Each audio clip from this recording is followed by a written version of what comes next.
The high concordance of Xylos was a chamber built to humble gods, and yet it felt small, constricted by the weight of a single, silent object in the void. Light, born from 1,000 crystalline spires that pierced the cavernous ceiling, refracted through the semi-translucent bodies of the scions, casting a shimmering, anxious aurora across the polished obsidian floor. Each of the assembled figures was an entity of immense age and power, their consciousnesses a slow, deliberate cascade of logic and tradition. For millennia, this chamber had been the heart of a stable, predictable dominion, a bastion against the chaos of the cosmos. Now, chaos had arrived, and it was shaped like a spearhead of absolute black. High Scion Valerius felt the collective resonance of his brethren as a low, discordant hum, a frequency of fear. It was an emotion so alien to their disciplined minds that it felt like a physical sickness, a corrosion of the perfect crystalline lattice of their being. For weeks they had debated, their thoughts flowing in carefully constructed arguments, yet they circled the same terrifying void. The object designated Anomaly 734 had translated into the Aegis system, the very gateway to their core worlds, without warning, without precedent. It had not hailed them. It had not activated weapons. It had simply sat there, a wound in the fabric of space, absorbing the light of their star and returning nothing. Strategos Kalin, his form sharper, more opaque than the others, resonated with impatience. His thoughts were not the flowing currents of a philosopher, but the hard, percussive impacts of a hammer. "It is a warship," he projected, the thought form striking the chamber's resonant field with force. "Its energy signature eclipses that of our entire grand fleet. It is a predator, cloaked in silence, studying our defenses before it strikes. Every moment of our inaction is a concession of the advantage. We must act, we must show it the folly of its trespass." Valerius allowed the Strategos' declaration to dissipate into the vastness of the hall before offering his own, softer resonance. "It has taken no hostile action. Its power readings are stable, a deep and constant hum of potential, not of preparation. You see a predator, Strategos, because you are a hunter. Is it not possible it is something else, something our taxonomies of threat have no name for?" Valerius had spent cycles reviewing the sensor data until the patterns were etched into his own crystalline mind. The anomaly was not merely dark. It was an active null field. It did not reflect, it did not radiate, it simply was. Its gravitational displacement was immense, suggesting a density that defied their understanding of physics. It was more akin to a captured singularity than a vessel crafted by mortal hands. And yet it held its position with a precision that bespoke intention, a mind behind the abyss. "A name is irrelevant," Kalin countered, his aura flaring with a sharp crimson light. "Intention is divine through action or the lack thereof. This human vessel, as the listening posts have designated its primitive origin tongue, has chosen silence. In the calculus of statecraft, silence under scrutiny is a declaration of superiority. It is the posture of a power that does not feel the need to justify its presence. It is an act of supreme arrogance, an arrogance that must be answered." The word human hung in the air, a sound both guttural and insignificant. The reports from the outer arms of the galaxy were sparse, fragmented. They spoke of a bipedal, soft-bodied species, ephemeral in their lifespans, chaotic in their expansion. They were considered a fleeting curiosity, a footnote in the grand cosmic ledger. How could such a creature, born of mud and water, conceive of a vessel that made the very stars around it seem to dim in deference? Arrogance, or perhaps patience, Valerius mused, turning his attention to the great star map that floated in the center of the chamber.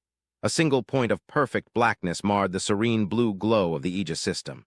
"They have crossed the great empty between galactic arms to reach us, a journey that would take our fastest ships generations." Such an endeavor does not suggest a rash or impulsive nature. It suggests a purpose of immense gravity. To mistake that for simple aggression could be the gravest error in the history of the Concordance. An elder scion, Lyra, whose crystalline structure was clouded with the nebula of extreme age, offered a trembling resonance. "We have seen silent ships before. The void eaters of the Cygnus Rift were silent before they consumed suns. The whispering plague of the Magellanic clouds was silent until it turned minds to dust. The universe does not send heralds of peace in vessels that mock the void itself. It is a statement of power. It is a weapon." The chamber hummed in agreement. The Xylos had survived for eons by adhering to a simple, brutal truth, that which is. Unknown is a threat until it is proven otherwise. Their long peace was not an accident. It was a carefully constructed fortress built of overwhelming power and a ruthless pragmatism that had seen them extinguish nascent threats before they could blossom. The human ship was the greatest unknown they had ever faced. Its presence was a question aimed at the very heart of their philosophy. Then let us pose a question of our own, Valerius projected, his resonance firming, cutting through the rising tide of fear. Let us dispatch the diplomatic corps. We will approach, we will offer greetings in 1,000 tongues, we will show them the open hand. But, he paused, his gaze turning to meet Kalen's hard glare, it will be escorted by the grand fleet. We will show them the sheathed sword. We will give them the choice to define themselves. If they are peaceful, they will find friends. If they are hostile, they will find oblivion. Kalen's aura pulsed with a grudging acceptance. It was a compromise, but one that leaned towards his own instincts. The grand fleet was the ultimate expression of Xylo's power, a shimmering armada of crystalline warships that could shatter planets and disperse stars. No power in their known history had ever withstood its full might.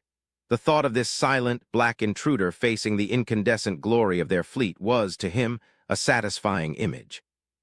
The concordance deliberated, the light within the chamber shifting through 1,000 hues of debate and calculation.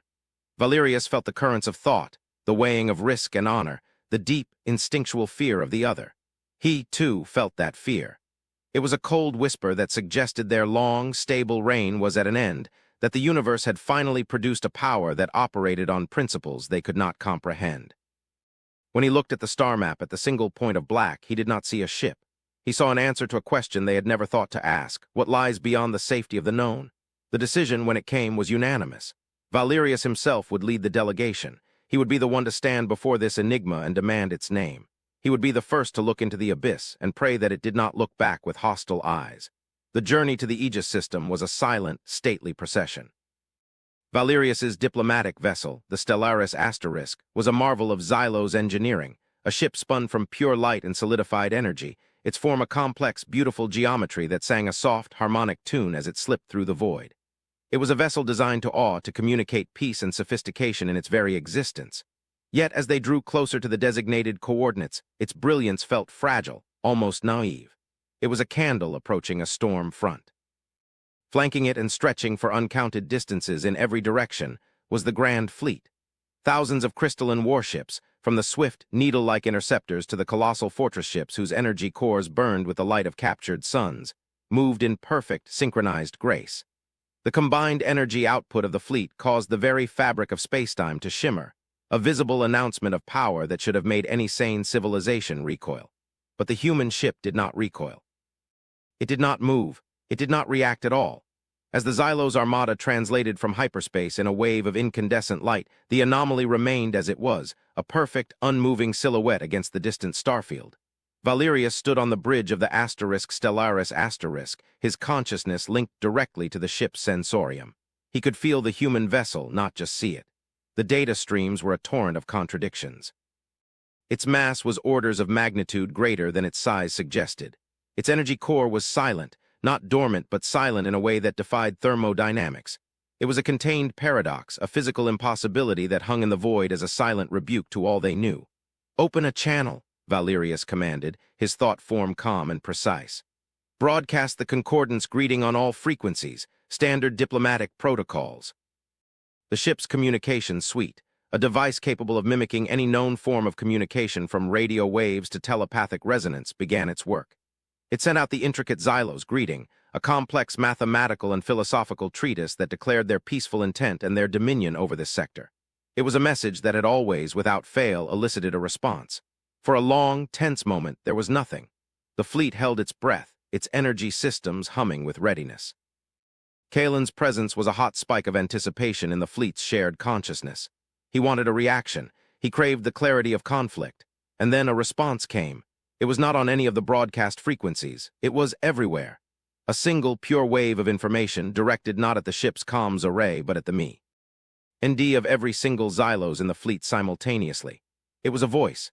Not a sound, but the concept of a voice translated directly into their thought patterns. It was calm. It was impossibly clear. And it spoke perfect classical Xylos, a dialect that had not been used in centuries, a language of pure logic and philosophy. "We acknowledge your greeting, High Scion Valerius of the Xylos Concordance. We are the human vessel Chronos Asterisk. We have come in peace." The collective shock of the fleet was a psychic tremor. They had not shared Valerius's name. The human's ability to pluck his identity from the complex web of their command structure was startling. But more than that, it was the tone. There was no deference, no fear, no aggression. It was the simple, placid tone of an observer stating a fact. Valerius regained his composure first. "You have entered our sovereign territory, Chronos *. Your silence has been a cause for concern. State your purpose." "Our purpose is observation." Our silence was a gesture of respect. "We did not wish to intrude upon your internal affairs until you were prepared to acknowledge our presence. We have observed your civilization for a duration equivalent to one of your standard cycles. Your art, your history, your societal structure. It is remarkable." The words sent another ripple of unease through the fleet. Observed, for an entire cycle, they had the most advanced sensor nets in the quadrant. Nothing could sit on their border for a year undetected. It was impossible, unless the Chronos was not merely a vessel but a master of stealth and information warfare on a level they could not even conceive. Kalen's thought form erupted, overriding diplomatic channels. "Observation. You have sat in our gateway system with a weapon of unimaginable power. That is not observation. That is intimidation. Your lies are as empty as your ship's black hull." There was a pause. Not a pause of calculation, Valerius noted, but of consideration, like a scholar pausing to choose the most precise word. "Strategos Kalen," the voice returned, its calmness utterly unshaken by his outburst. "You misunderstand the nature of our vessel. The energy you detect is not for a weapon. It is for a library. We do not project force. We preserve memory. A library." The concept was so absurd, so anticlimactic, that it was met with a wave of pure disbelief. A ship with the power to challenge a fleet that could extinguish stars was a library. It was a trick, a pathetic, transparent trick. "A clever deception," Kalen seethed. "But we will not be fooled. Power of that magnitude has only one purpose: dominion." "Enough, strategos," Valerius commanded, his authority ringing through the fleet network. He turned his focus back to the human vessel. "Your claim is unusual. We cannot accept it on faith alone. I request permission to come aboard your vessel, to see this library for myself, unarmed, alone." The offer was a gamble of colossal proportions. If it was a trap, he would be lost, and Kalen would have the justification he needed to unleash the fleet. But Valerius's intuition, the slow, deep logic of his ancient mind, told him that this was a moment of profound significance. The truth, whatever it was, would be found inside that silent hull. The fleet's consciousness recoiled at the suggestion. Kalen's protest was a roar of fury and concern. "High Scion, you cannot. It is a trick. They will take you hostage. They will use you against us." But Valerius had already made his decision. He felt that the entire history of his species had led to this single moment, this one decision, to choose fear or to choose understanding. The voice of the Chronos returned, its placid tone unchanged. "Your courage is commendable, High Scion Valerius. We would be honored to welcome you. We will transmit coordinates for a shuttle. You will be safe. That is a promise." The word promise resonated strangely. It was not a political assurance or a strategic calculation. It felt absolute, a law of nature. As a small Xylos shuttle detached from the Stellaris and began its slow, lonely journey toward the monolithic black ship, Valerius felt as if he were crossing a threshold not between two ships, but between two different realities. The Grand Fleet watched, a silent, glittering host of 1,000 suns, ready to avenge him or to be proven wrong. He did not know which outcome would be more terrifying. The shuttle bay of the Chronos was a space of profound and unsettling emptiness. There were no flashing lights, no bustling crew, no visible machinery. The walls were the same matte black as the exterior, seeming to drink the light from his shuttle's entry lamps. As Valerius's crystalline form glided onto the deck, the silence was absolute. He had expected to be met by the humans, these soft-bodied creatures of chaos. Instead, there was nothing. A soft internal chime resonated in his mind, and a path of pale white light illuminate. At a corridor leading deeper into the ship, he hesitated for only a moment before following it. The air, he noted, was a perfect replication of the atmospheric conditions on his homeworld, a gesture of hospitality so precise it was unnerving. The corridor was long and unadorned, a featureless tunnel of black. It felt less like a passageway and more like a conduit, drawing him toward the heart of the vessel. The silence was not empty. It was filled with the low, subliminal hum of immense, contained power he had sensed from afar. It was a power that felt ancient, patient, and utterly indifferent to his presence. Finally, the corridor opened into a chamber so vast it defied his sense of scale. It was a perfect sphere, and for a terrifying moment, Valerius believed he was looking out into open space. Countless points of light glittered in the infinite darkness around him, but they were not stars. As his senses adjusted, he realized they were shifting, flowing, coalescing into forms and patterns. "Welcome, High Scion Valerius." The voice from the comms channel echoed not in his mind this time, but in the air around him, a soft, resonant tone that seemed to emanate from the very structure of the room. A single figure stood in the center of a raised platform ahead. It was a human. It was smaller than he had imagined, its form fragile in a simple, dark blue uniform. Its skin was pale, its hair a dark cascade.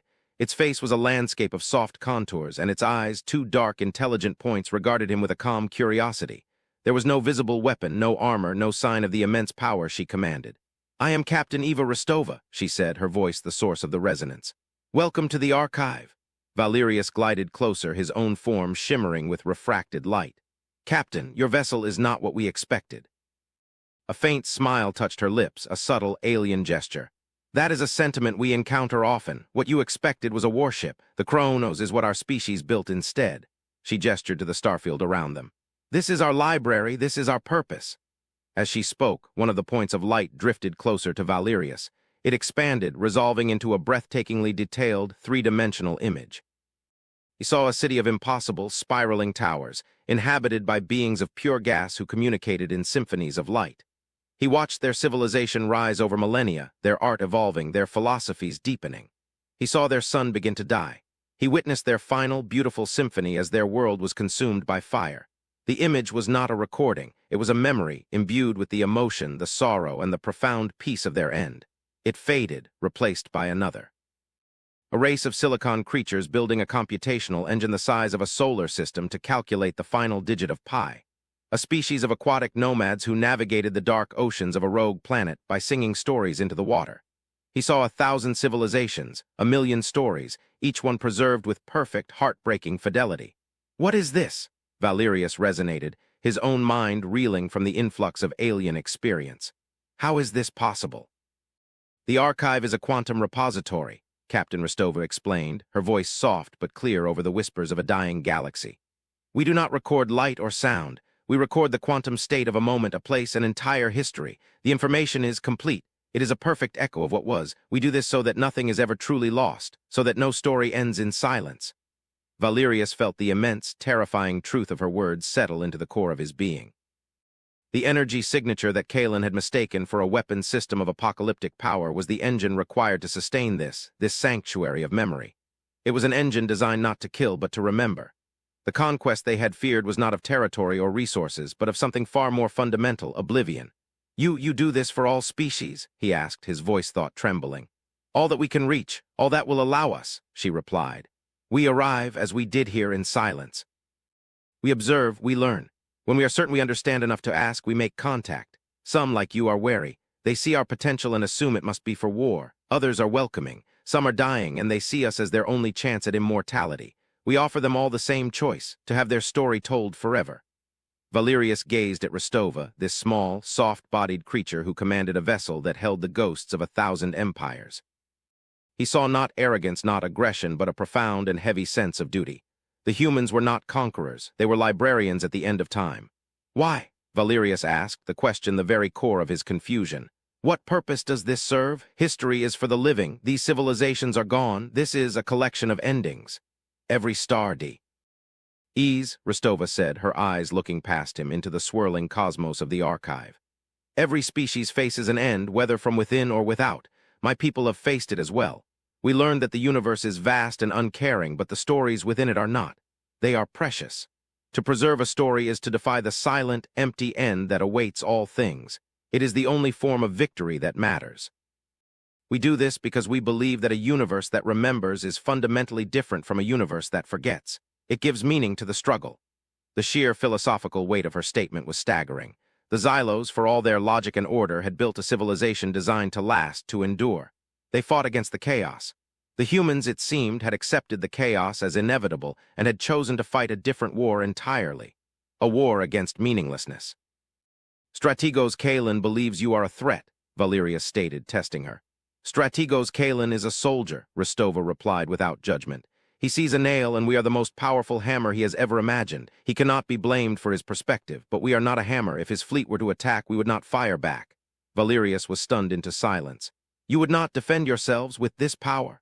"Our defense is this," she said, gesturing to the archive. The ship's energy would be diverted to one final, massive recording. It would capture every Xylos ship, every crew member, every last thought and hope and fear in the instant before our destruction. We would die. But your fleet, your people, your story would live on in here forever. A tragic story, perhaps, but a preserved one. That is our final protocol, the preservation of memory above the preservation of self. The revelation was a physical blow. Valerius felt the crystalline structure of his being vibrate with the shock. It was a strategy so alien, so utterly selfless, that it bordered on madness, yet its internal logic was flawless and unbreakable. They could not be defeated in any conventional sense, because they did not define victory and defeat in the same terms. To fight them was to ensure your own immortality within their archive of memory. To destroy them was to make yourself a permanent part of their collection. It was a conquest of pure, unassailable ethics. Valerius finally understood. The warship that had broken every expectation had conquered not with weapons, but with a philosophy so profound it could reorder a civilization's entire understanding of purpose. His people's fear, their aggression, their entire military doctrine was rendered meaningless in the face of this. "I must return to my fleet," Valerius said, his mind a maelstrom of new thoughts. "They must understand." "They will," Captain Rostova said with a quiet confidence that was more powerful than any threat. "The truth has a resonance of its own. Show them, High Scion." As he turned to leave, a thought struck him, a final piece of the puzzle. "Captain, you said your people have faced their own end, yet you are here. How?" Rostova's calm expression was tinged with a deep, ancient sadness. "We have not faced it yet, but we have seen it coming, and we are getting ready." Her words were not a warning. They were a simple, devastating statement of fact, and they hung in the silent, star-filled chamber with a gravity far greater than any ship. When High Scion Valerius returned to the Asterisk Stellaris, he was a changed being. His resonance, once a clear and steady frequency, was now a complex chord, layered with awe, sorrow, and a terrifying clarity. He broadcast his findings to the entire fleet, not as a report, but as a direct transmission of his own experience within the archive. He shared the vision of the dying gas symphony, the silicon calculators, the aquatic story singers. He relayed Captain Rostova's words, her philosophy, her final, unbelievable strategic protocol, self-sacrifice for the sake of preservation. The psychic space of the Grand Fleet, once a sharp, unified cry for battle readiness, fractured into a cacophony of confusion and disbelief. Kalen's response was immediate and furious. "A trick! A psychic illusion designed to paralyze us with sentiment. They have tampered with your mind, High Scion. This is an act of war. All ships prepare to fire on my command." The energy levels of the Xylos warships surged, the light of their cores intensifying from a steady glow to a blinding, weaponized glare. The void between the two fleets crackled with imminent violence. The human vessel remained dark, silent, and motionless, a patient god awaiting its own martyrdom. "Strategos, you will stand down." Valerius commanded, his authority now bolstered by a conviction that bordered on religious fervor cutting through the battle lust. "You do not understand what you are about to do. To attack them is to attack the very concept of memory. It is a sin against history itself." "History is written by the victors," Kalen roared back, "and I intend for us to be the ones to write it." But before the strategos could give the final order, the Chronos acted. It was not an attack. It was a gesture of profound and devastating intimacy. A wave of pure information, far more powerful than the one that had carried their first greeting, washed over the Xylos fleet. It was not a voice this time. It was a memory, their own. Every Xylos in the fleet, from the lowest shipminder to Strategos Kalen himself, was plunged into a shared vision. It was a moment from their own deep past, an era they knew only from sterile historical records, a time before the Concordance had enforced its rigid logic upon their souls. It was the memory of the first unison. A time when all Xylos, then a fractured and warring people, had laid down their arms and resonated together for the first time, not in fear or for strategy, but in pure, shared joy at the beauty of their newborn star. They felt the warmth of that forgotten sun, the sublime harmony of a billion minds touching in peace, the overwhelming love and hope for a future they had long since traded for cold, hard security. It was a memory so beautiful and so pure that it had been lost to them, buried under millennia of pragmatism and fear. The Chronos had found it. It had polished this forgotten jewel from their own history and held it up for them to see. The vision lasted only a moment, but it shattered the fleet's resolve. The blinding light of their weapon systems softened, dimmed, and returned to a gentle hum. A collective sigh, a resonance of profound, soul-shaking grief and wonder, swept through the consciousness of the Armada. They were not just seeing a memory, they were feeling it, living it as their ancestors had. They were remembering what it was to be Xylos, not just members of a concordance. Strategos Kalen was silent. His rage, his certainty, had been washed away by a tide of forgotten emotion. He was confronted with the undeniable proof that the humans understood his people better than they understood themselves. They had not threatened him. They had not disarmed him. They had simply reminded him. It was the most complete and humbling defeat of his entire existence. He had been conquered not by a weapon, but by a memory. His own. Valerius felt the change. The fleet was no longer an army, it was a congregation. He opened a channel to the Kronos asterisk, his mind now perfectly calm. Captain Rostova, your point is made. There will be no hostilities. The Xylos Concordance wishes to learn. We are glad, the human voice returned, still placid, still calm, but Valerius could now detect the subtle warmth beneath it. It was not the indifference of a god, but the deep, abiding empathy of a historian who had seen too much loss. The archive is open to you. In the cycles that followed, a new era began for the Xylos. Their ships, once instruments of war, now traveled alongside the Kronos asterisk, not as guards, but as students. They learned of the universe's breathtaking diversity and its equally breathtaking fragility. They began to see their own rigid society not as a pinnacle of evolution, but as one beautiful, flawed story among countless others. They began to add their own history, their own art, their own knowledge to the archive, not as a surrender, but as a contribution. The human Warship had indeed conquered them, not by taking their territory, but by expanding their souls.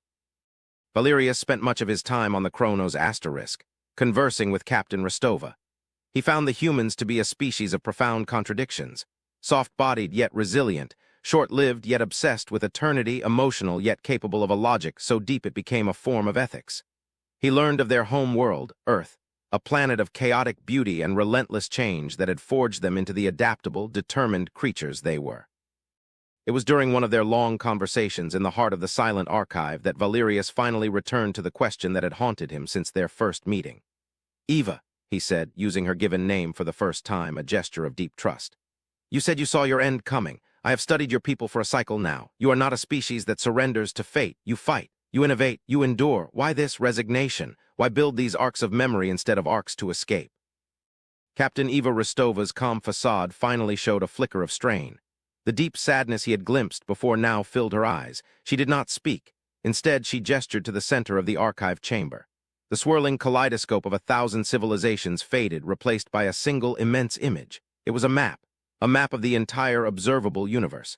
It was a familiar sight to Valerius, the cosmic microwave background radiation, the faint echo of creation. But it was wrong.